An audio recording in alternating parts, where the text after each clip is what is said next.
We've all seen the clips. The cargo plane stalling over Afghanistan, the passenger jet gliding onto the Hudson. The footage spreads across the internet in an instant. But behind every viral video lies the one question that matters. What really happened? This is not just another compilation. This is an investigation into the true stories behind the internet's most famous aviation moments, the critical errors, the impossible survivals, and the razor-thin line between them. Before we begin our investigation, subscribe to our channel and like this video to support our search for the truth. Now, we return to the moments the world watched in silence, the true stories that turned a camera into a witness and the sky into a stage for the impossible. Afghanistan, April 29, 2013. The air over Bagram airfield was thin and hot, the kind of heat that rises from concrete like smoke. On the apron, a Boeing 747-400 freighter tail number N Sierra Alpha Juliet sat surrounded by armored vehicles and military pallets. This was National Airlines Flight 102, a cargo mission bound for Dubai. Inside its massive fuselage were 5 mine-resistant ambush-protected vehicles MRAPs, each weighing more than 12 tons. For the 7 crew members aboard, the routine had become familiar. Take off from a war zone, climb into the safety of altitude, and head for home. They'd done it countless times. But this flight would last less than 30 seconds. As the 4 General Electric engines roared to life, the ground trembled. The aircraft lumbered forward, gathering speed across the desert runway. Dust swirled behind its wheels. At first, everything appeared normal. Acceleration steady, power smooth. The captain called for rotation. The nose lifted, but almost instantly, the climb became too steep. To the untrained eye, it looked like power, a heavy machine straining for the sky. But to any pilot, the angle was wrong. Far too aggressive, the aircraft was bleeding airspeed, climbing beyond what its wings could sustain. A few hundred feet above the ground, the impossible happened. The nose pitched even higher, the engines thundered, and the lift disappeared. From a road near the base, a truck's dashcam captured everything. The 747 froze against the blue, suspended in an unnatural climb. Then, with terrifying inevitability, it rolled, its massive body twisting midair before plunging toward the ground. The final impact was catastrophic. The explosion swallowed the horizon, sending a plume of black smoke thousands of feet high. All 7 aboard were killed instantly. The video spread across the world within hours. Viewers were mesmerized not by morbid curiosity, but by disbelief. The footage was so crisp, so perfect in its composition, that it seemed staged. But it wasn't. It was real. For aviation experts, the question was immediate and chilling.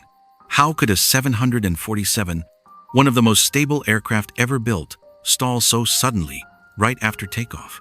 The answer lay deep inside the cargo bay. When investigators combed through the wreckage, what they found told a story of physics betrayed by gravity and motion. The armored vehicles, though chained and locked, had not been properly secured to withstand the G-forces of takeoff. As the plane rotated and climbed, the cargo shifted. One of the MRAPs, weighing more than 24,000 pounds, broke free, slamming violently into the rear bulkhead. It tore through the pressure wall, snapping critical control cables that ran from the cockpit to the tail. In that instant, the pilots lost the ability to control pitch. The nose continued to rise, the aircraft's center of gravity shifting fatally backward. Inside the cockpit, alarms screamed, "Stall! Stall!" The first officer pushed forward, throttles wide open, but the yoke was unresponsive. The wings, starved of airflow, stopped producing lift. The Boeing 747, a machine of 380,000 kilograms, became a glider, heavy and doomed. What's haunting is that the video perfectly captures the aerodynamics of that death spiral.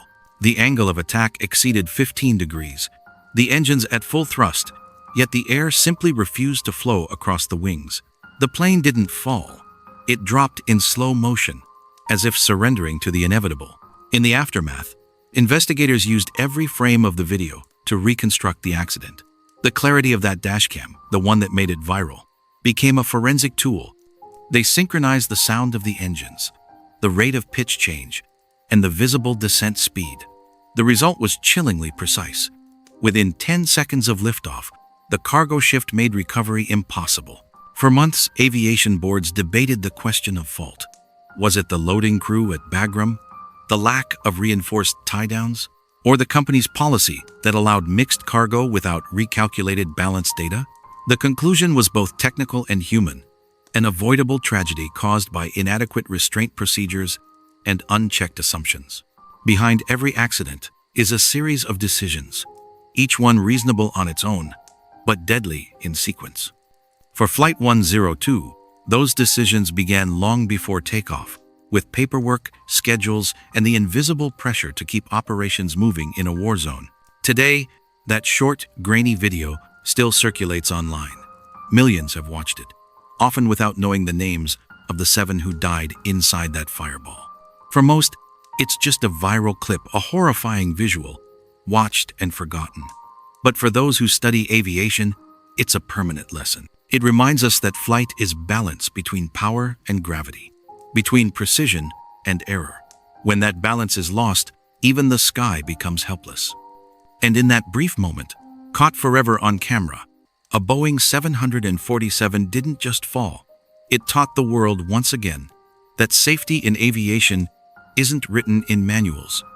It's written in vigilance and paid for, sometimes in seconds. It was supposed to be a simple 30-minute flight, the kind taken by thousands of people every week across Nepal's rugged valleys. On the morning of January 15, 2023, Yeti Airlines Flight 691 departed from Kathmandu, bound for the city of Pokhara. On board were 72 people, ordinary passengers, families, tourists, and a crew that had flown this route many times before. The weather was calm, the sky clear, the kind of day pilots dream of. As the ATR-72 twin turboprop climbed through the thin mountain air, the atmosphere inside the cabin was relaxed. Passengers filmed out of the windows, capturing the green hills and winding rivers below. One of them, a young man live streaming on Facebook, smiled at the camera as he panned toward the window. Behind him, sunlight filled the cabin. In just a few moments, that same phone would record one of the most haunting videos in aviation history. The approach to Pokhara was meant to be straightforward, but the airport had recently opened a new runway, and with it came a new set of approach procedures, unfamiliar, demanding, and easily misunderstood. As the aircraft turned toward final, both pilots were busy managing altitude and configuration. What no one realized at that moment was that a single, small error would decide everything that followed. At 10:56 in the morning, the captain called for flaps 30. Seconds later, the co-pilot reached down not to the flap lever, but to the condition levers that control engine power. In one fatal motion, both propellers were feathered, cutting thrust from the engines almost completely. The airplane was now flying on momentum alone. Neither pilot noticed immediately.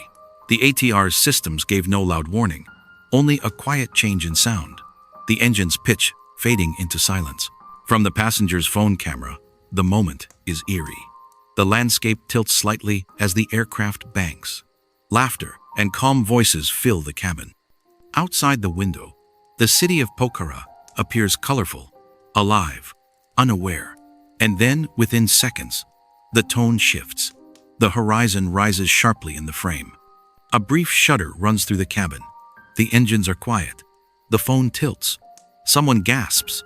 The final image freezes on a field rushing upward. The ATR-72 struck the ground in a steep left bank, wings level only for an instant before disintegrating on impact. The wreckage scattered across a ravine less than a mile from the runway. All 72 on board were killed. When the video went viral, it spread faster than any crash footage in history. Millions saw the final seconds, the smiling passengers, the sudden tilt, the silent drop. Comment sections filled with disbelief. It didn't look real, but it was. And for investigators, that brief, shaky clip became an unexpected black box, a rare visual record of what happened in those last seconds. In the weeks that followed, the Nepalese Civil Aviation Authority worked with experts from ATR and the European Aviation Safety Agency. The flight data recorder confirmed what the video hinted. Both propellers had been feathered at low altitude, shutting down thrust entirely. When the pilots realized their mistake, they were already below 900 feet, too low to recover. They tried to restart the engines, but there was no time. The aircraft stalled, rolled, and fell. What makes this tragedy different is not just the footage, but the intimacy of it. We rarely see the human side of an accident so directly. The faces, the voices, the seconds before impact. It's unsettling, not because it's violent, but because it's so normal. It reminds us how fragile routine can be. For years, the ATR-72 had a solid safety record, but Nepal's mountainous terrain and minimal automation support made every flight a test of awareness. The Yeti Airlines crash revealed how a simple muscle memory habit, reaching for one lever instead of another, could override thousands of hours of experience. It showed how, in aviation, disaster doesn't always begin with chaos. Sometimes, it begins with calm. The video of Flight 691 remains online, viewed by millions. It's not a spectacle. It's a mirror showing the very edge of human control, where instinct and error meet for the last time.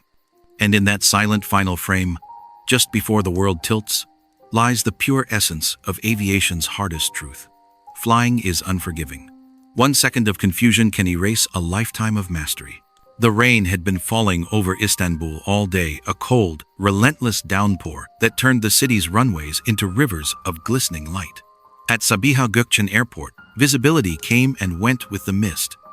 Aircraft lined up on the taxiways, their wings shimmering with the reflection of amber lights. Inside one of them, a Boeing 737-800, 183 people waited as the final flight of the day prepared to land. It was February 5th, 2020. Pegasus Airlines Flight 2193, inbound from Izmir, was expected to touch down just after 6 in the evening. The flight had been routine. Passengers were tired, scrolling through phones, thinking of family and dinner plans. For the two pilots in the cockpit, both experienced, the weather was unpleasant but manageable. They'd landed in worse. But that night, the wind was changing, shifting rapidly from headwind to tailwind, turning a routine approach into a hidden trap. As the 737 descended through the clouds, rain streaked across the windshield. The runway lights appeared, two thin white lines glowing through the haze. The first officer, who was flying the approach, adjusted speed and alignment, keeping the flight path centered. The aircraft floated longer than expected, gliding smoothly over the threshold, and then, with a gentle bump, the wheels touched the wet asphalt. At that moment, everything should have been fine. But they had landed nearly 1,000 meters beyond the proper touchdown zone. On a dry day, that would have been inconvenient. On a wet one, it was fatal. In the control tower, radar tracked the aircraft, slowing far down the runway. To observers, the landing looked normal at first. But inside the cockpit, panic was building. The pilots activated reverse thrust, but there was none. The levers were pulled. The engines roared. Yet the reversers failed to deploy immediately. The braking action was weak. The tailwind, now gusting to 20 knots, pushed the plane forward like a hand on its back. The Boeing hydroplaned, skidding across the slick surface, tires unable to grip the water-covered pavement. At 110 knots, the aircraft's fate was sealed. The end of the runway came rushing up through the darkness. Beyond it was a steep drop, a drainage area that had never been meant to stop a plane.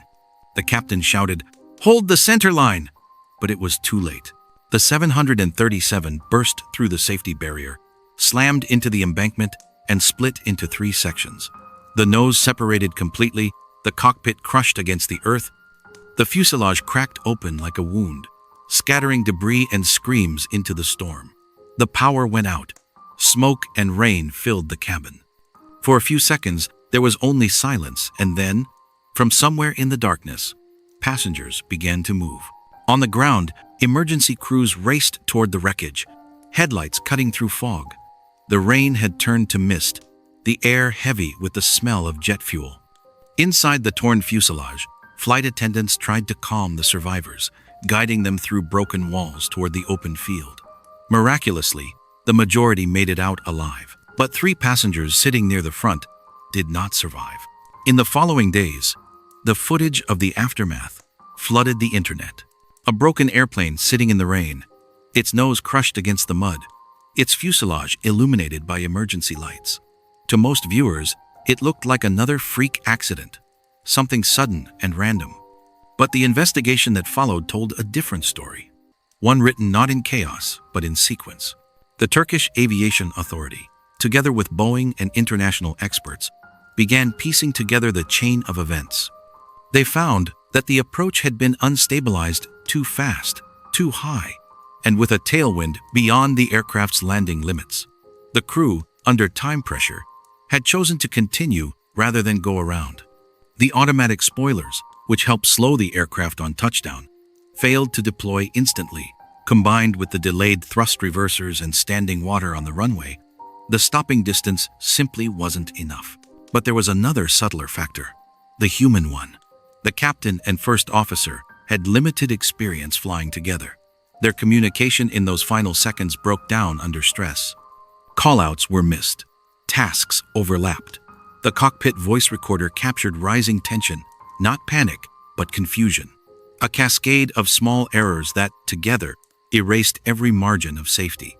For investigators, the Pegasus crash became a case study in how modern aviation, despite its technology, still depends entirely on human judgment.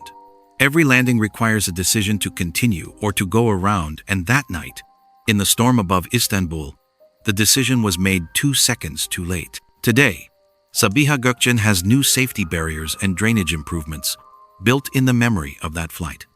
But for those who remember the images, the torn fuselage glistening in the rain, the real lesson lies deeper. It's about complacency, familiarity, and the invisible weight of expectation. In aviation, danger often hides not in the unknown, but in what feels routine. Flight 2193 didn't fall from the sky. It slid into history, slowly, on wet asphalt, carrying with it a reminder that even the most advanced aircraft are powerless against the simplest human truth. Sometimes we see the warning coming and still believe we can make it. It began with thunder. On August 2, 2005, Air France Flight 358 was descending toward Toronto Pearson International Airport. Outside the cockpit windows, the sky was a restless gray, cut by flashes of lightning. Heavy rain streaked across the glass as the Airbus A340 descended through thick clouds. Inside the cabin, 297 passengers braced for landing after a long flight from Paris. They could see flashes of white and blue lightning dancing on the horizon.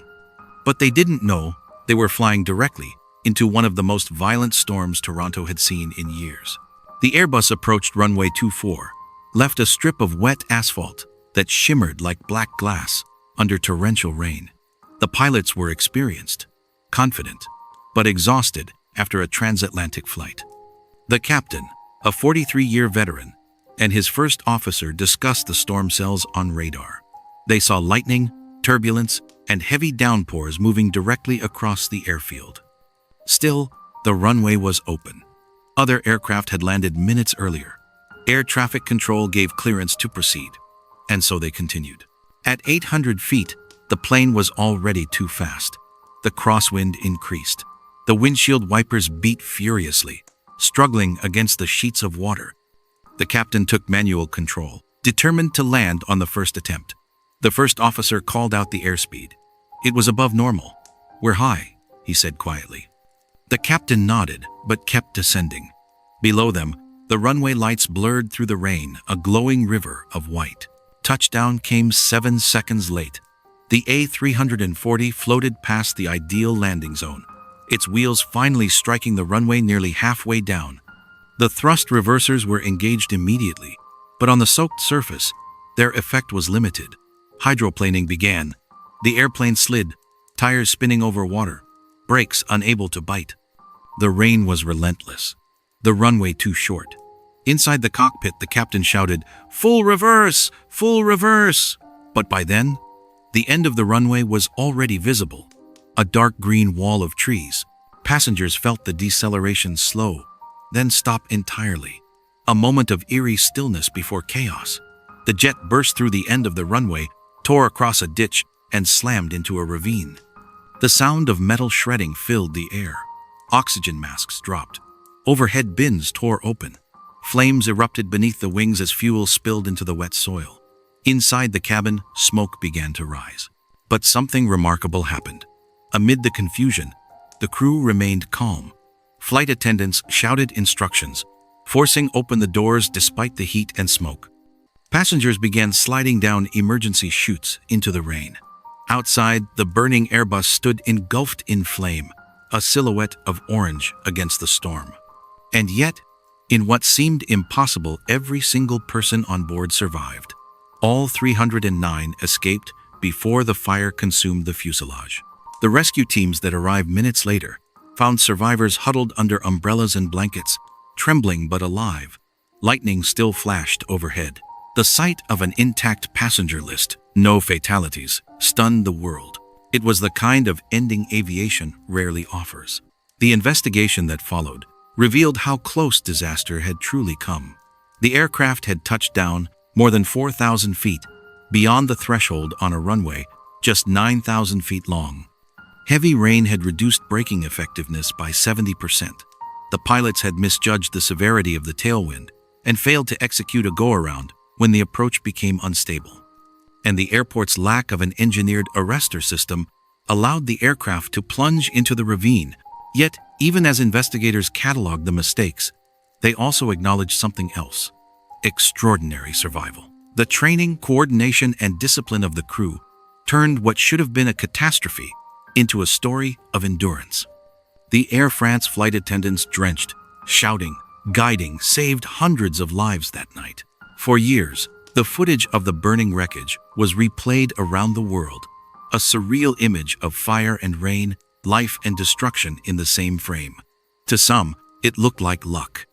But to those in aviation, it was proof that safety isn't just technology, it's preparation. Today, when pilots brief for wet runway operations, they often mention Toronto. They talk about the temptation to make it work rather than go around. They talk about the illusion of control when conditions are slipping away. Flight 358 became a warning written in water, a reminder that nature doesn't compromise. The sky may forgive, but the runway never does. It was supposed to be a celebration, a warm summer afternoon in Germany, August 28, 1988. The Ramstein Air Base Airshow was one of the biggest annual events in Europe. Families gathered along the runway with picnic blankets, cameras, and flags. Children sat on their parents' shoulders, pointing to the sky where jets carved perfect loops in the blue. The air smelled of jet fuel and roasted peanuts, and the crowd of more than 200,000 waited for the highlight of the day. The Italian Air Force aerobatic team, the Frecchi Tricolori. They were the pride of Italy. 10 Aeromexico MB, 339 jet trainers, flying in tight formation, painting the sky with trails of green, white, and red. Their routine was called the pierced heart, a symbol of unity. It was designed to end with two groups of aircraft crossing paths to form a heart shape, while a single jet streaked through its center at high speed, the final stroke of artistry. To the audience, it was poetry in motion. But behind that beauty was precision, measured in fractions of seconds. At 3:45 in the afternoon, the formation began. 9 aircraft split into 2 groups, looping in opposite directions, while the solo pilot dove toward the heart at more than 500 miles per hour. From the ground, the pattern looked perfect, 2 arcs converging, smoke trails forming the outline of a heart. Then, in an instant, geometry failed. The solo jet's trajectory was just a degree off. In aviation, a single degree can change everything. As the solo aircraft pierced through the center of the heart, it collided with one of the crossing jets. The impact was violent, a flash of fire and metal fragments raining across the formation. A third aircraft struck the falling debris and exploded. In less than a second, 3 jets disintegrated mid-air. One of them plummeted straight toward the crowd. The fireball hit the ground at more than 400 kilometers per hour, tearing through fences, vehicles, and spectators. Cameras that had been filming moments of wonder now recorded unimaginable horror. The blast engulfed dozens of people instantly. Flames swept across the runway perimeter, fueled by aviation fuel from the shattered jets. Screams replaced applause. Families ran in every direction as burning debris fell from the sky. Rescue teams rushed forward. American military medics, German firefighters, and civilians who moments earlier had been spectators. Many of them used their own shirts and blankets as bandages. The chaos was beyond anything the base had ever seen. Helicopters from nearby hospitals arrived within minutes, landing on roads still slick with jet fuel. The smell of smoke and scorched metal hung over Ramstein like a storm that refused to pass. When the flames finally died down, the scale of tragedy became clear. 67 people were dead, 3 pilots and 64 spectators. Hundreds more were injured, many with burns and trauma that would last a lifetime. The runway that had once been a stage for precision flying had turned into a field hospital. The investigation that followed uncovered a chain of small miscalculations.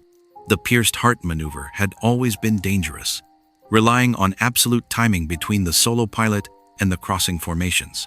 The slightest deviation, a few meters of altitude, a fraction of a second, could bring disaster.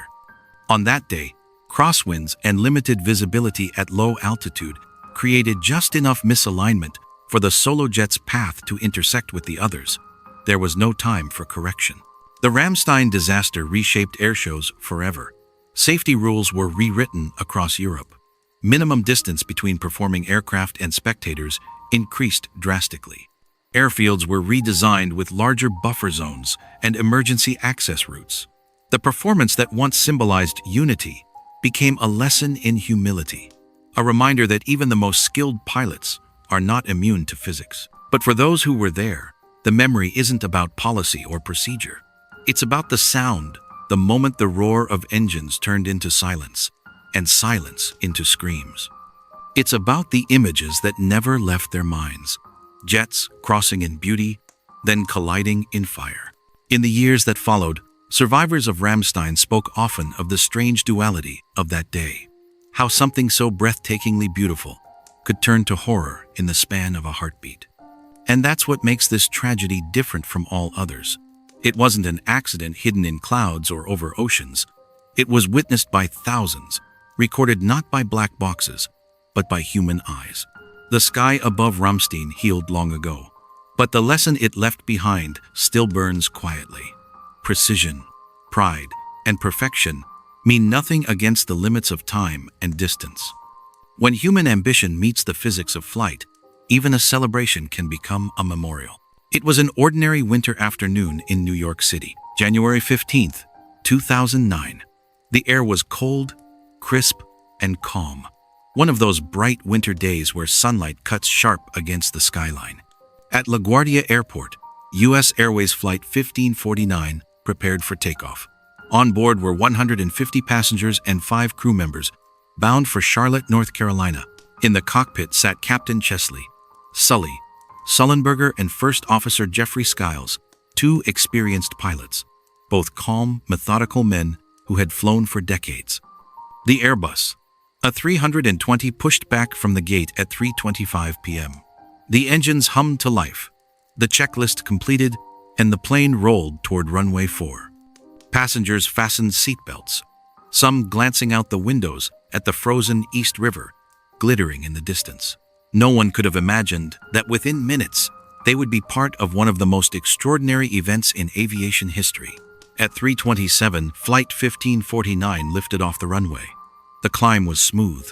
The city fell away beneath them, the grid of Manhattan, the silver threads of bridges stretching across the Hudson.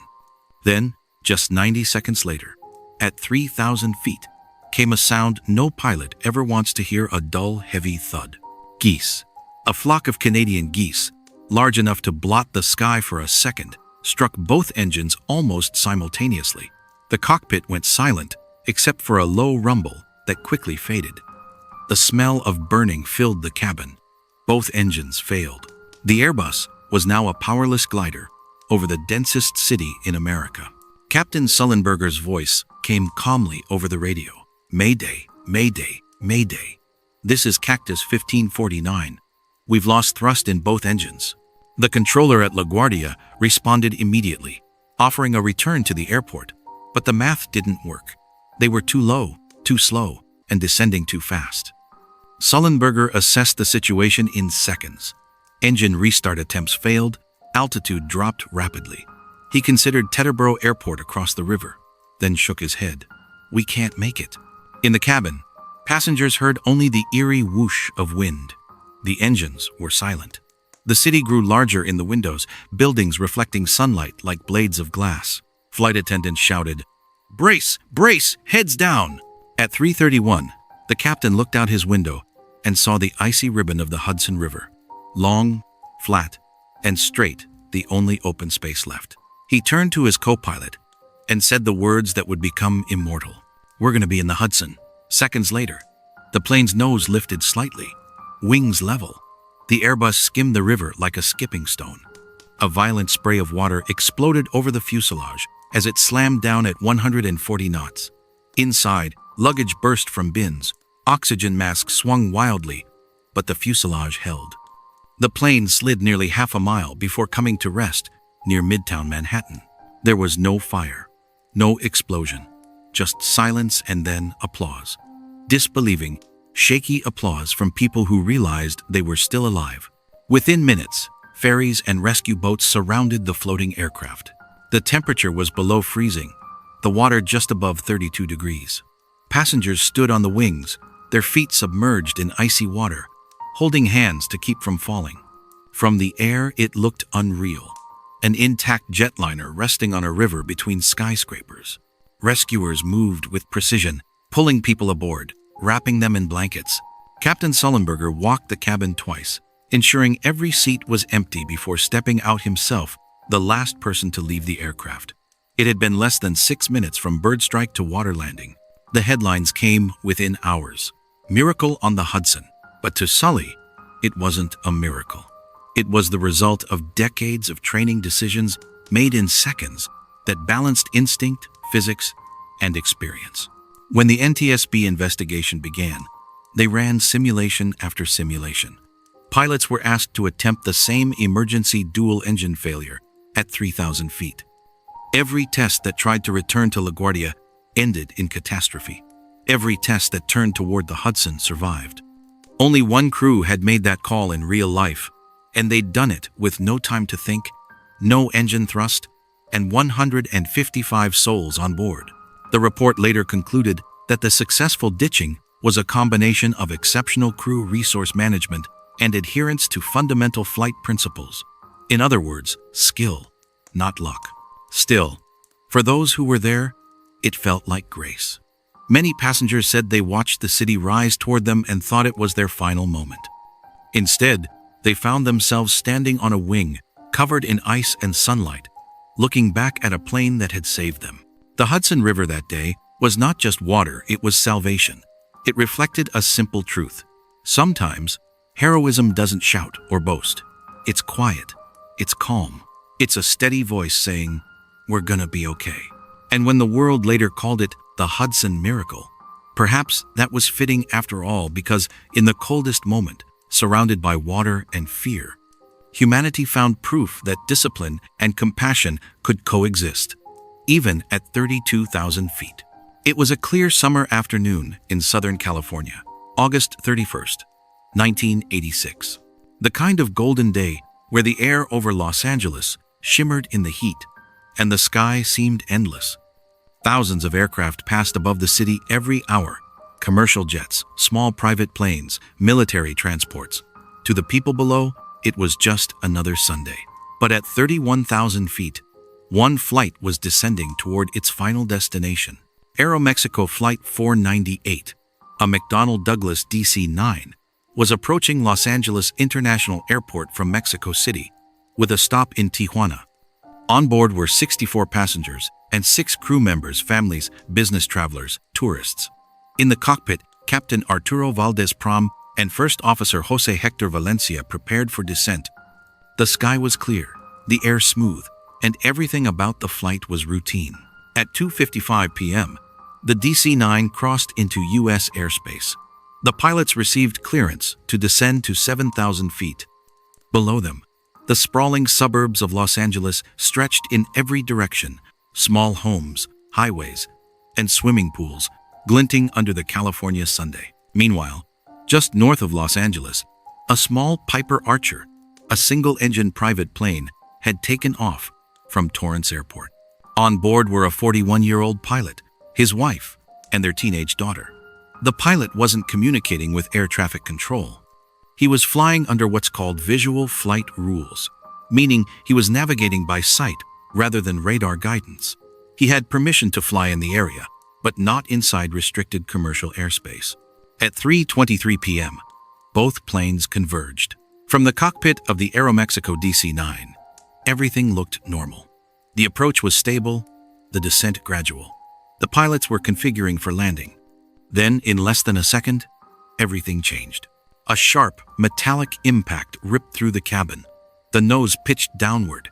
The instruments blinked and died. Passengers screamed as the aircraft jolted violently.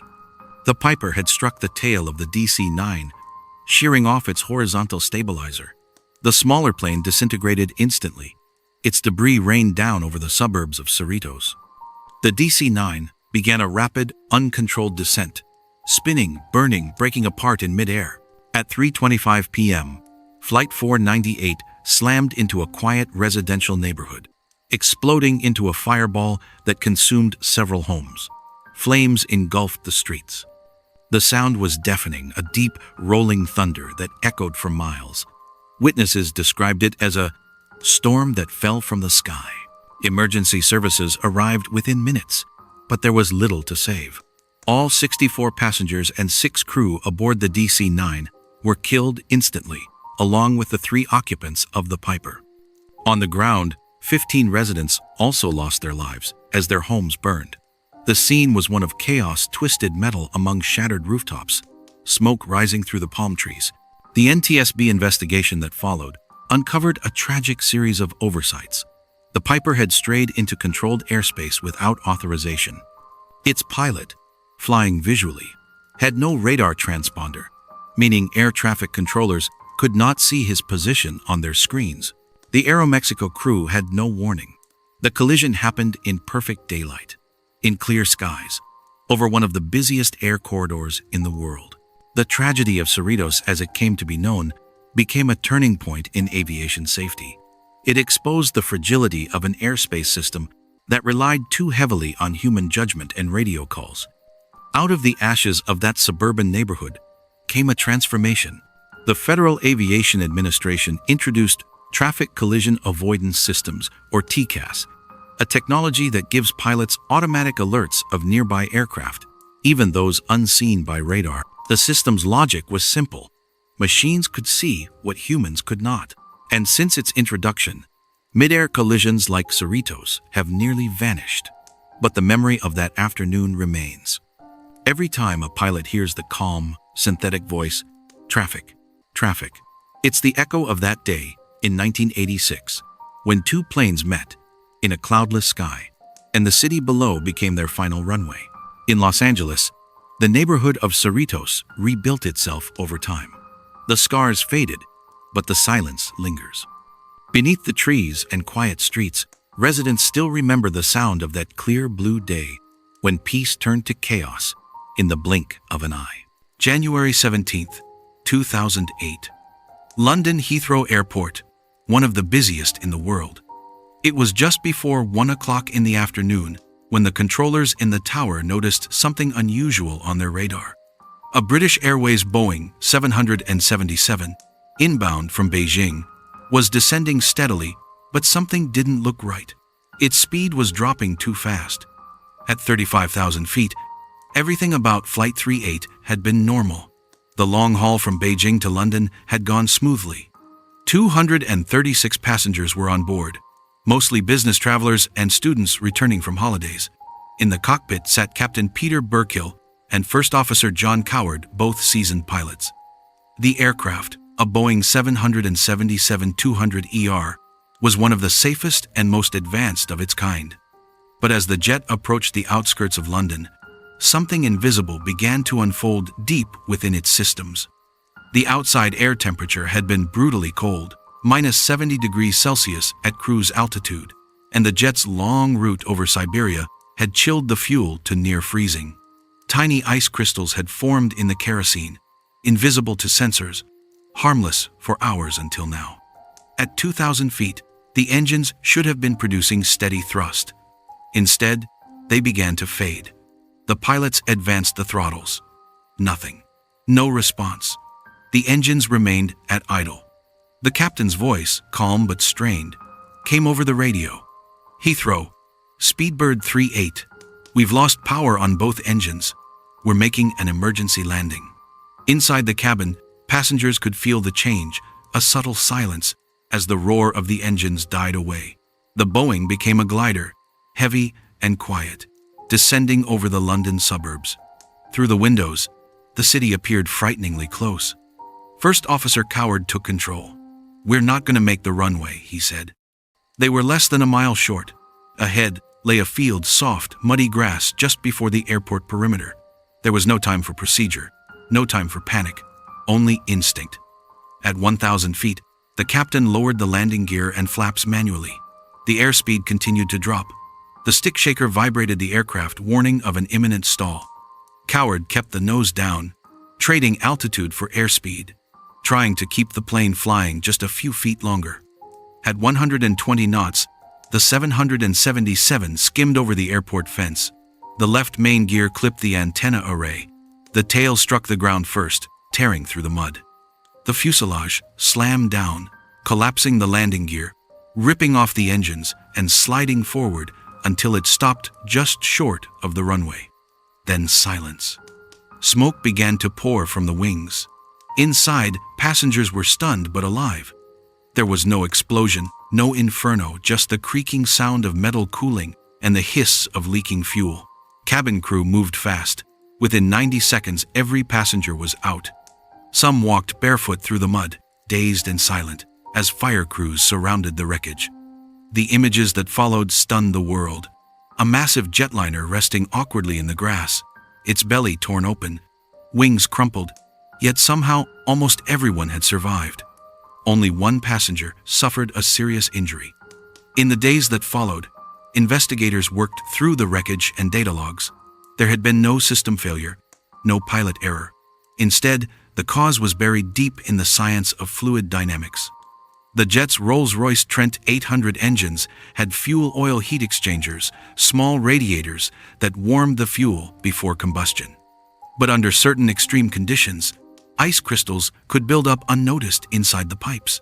When the pilots increased thrust for landing, that ice dislodged, rushing into the exchangers and blocking fuel flow almost completely. It was the first known occurrence of its kind, a phenomenon no manual or simulator had prepared them for. Rolls-Royce engineers spent months redesigning the system. The fix was simple in hindsight: larger openings, smoother fuel paths, and better heating.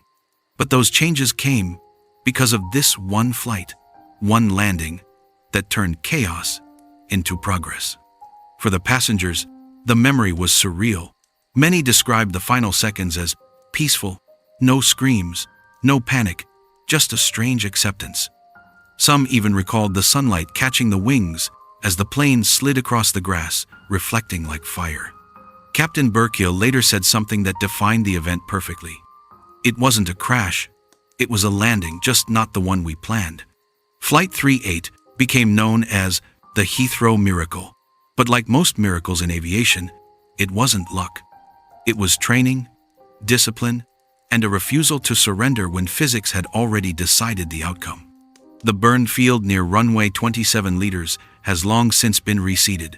Planes now pass over it every day, hundreds of them, unaware of the place where one jet fell silent, and yet still managed to bring everyone home. It was just after sunrise at Tokyo Narita International Airport, March 23, 2009. The morning light was pale and golden, spilling across the wet runways after a long night of rain. In the distance, a FedEx MD-11 cargo jet lined up for final approach. Flight 98, arriving from Guangzhou, China, carried nothing but freight. 2 pilots were on board, Captain Kevin Mosley and First Officer Anthony Pino. The aircraft had already endured a difficult approach. Strong crosswinds swept across the runway from the northwest, gusting to more than 40 knots. Other flights had reported wind shear sudden drops in airspeed, and violent shifts in direction. But the MD-11 was cleared to land. Inside the cockpit, the pilots prepared carefully. The MD-11 was known in aviation circles as a demanding airplane, powerful but unforgiving. Its center of gravity sat unusually far back, and its long landing gear gave it a tendency to pitch forward if handled too aggressively. Most pilots respected it. Some feared it. As the aircraft descended through 200 feet, the crosswind struck harder. The plane drifted left, and the first officer corrected with a sharp roll and flare. The landing gear hit the runway hard. A cloud of spray erupted behind it. The nose pitched up, bounced, and then slammed down again, even harder than before. At that instant, the MD-11's wing structure reached its limit. The right wing folded inward, and the airplane leapt off the runway, momentarily airborne, before flipping completely upside down. Cameras along the perimeter fence captured the unimaginable, a 300,000-kilogram jet tumbling through the air like paper, then erupting into fire as it struck the ground inverted. The explosion was visible for miles. The impact shattered the fuselage into fragments and sent a column of smoke towering into the sky. Fire crews raced toward the wreckage, but the heat was overwhelming. Both pilots were killed instantly. The images went around the world within minutes. Unlike so many tragedies lost in clouds or oceans, this one was recorded from beginning to end. A dozen cameras from aviation enthusiasts and airport security systems had captured the sequence, frame by frame, from the first bounce to the fireball. It became known, grimly, as the crash everyone filmed. The investigation by Japan's Transport Safety Board revealed what the video already showed. The MD-11 had approached too fast, with too high a descent rate. The first bounce was survivable, the second, catastrophic. The tail struck the runway with enough force to fracture the rear spar. But the true culprit was deeper aerodynamic design. The MD-11, a stretched evolution of the DC-10, had been built for efficiency rather than forgiveness. Its small tailplane meant that when the nose pitched up too far, recovery was brutally difficult. Once the main gear rebounded, the lift surged unevenly, creating a violent oscillation, a porpoising effect that magnified with each bounce. On Flight 98, that oscillation turned lethal in just 3 seconds.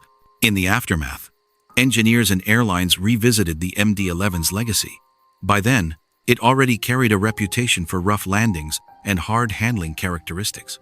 More than 10 fatal accidents had involved the same pattern: an unstable approach, a hard touchdown, a sudden pitch-up, and loss of control. Pilots described the MD-11 as a plane that punished mistakes instantly. FedEx later modified its landing procedures, adding stricter approach stability requirements and advanced simulation training for MD-11 crews. Many airlines quietly retired the model, replacing it with newer, more stable aircraft, like the Boeing 777 Farads. But despite the grim headlines, one truth stood out. Even in its final seconds, the crew fought with discipline. The flight data showed no panic, no chaos, just calm corrections until the very end. Today, the footage of Flight 98 remains one of the most viewed aviation videos ever recorded. People watch it in disbelief: the slow bounce, the sudden flip, the explosion that seems unreal in the bright morning light. But for pilots, it's not a spectacle.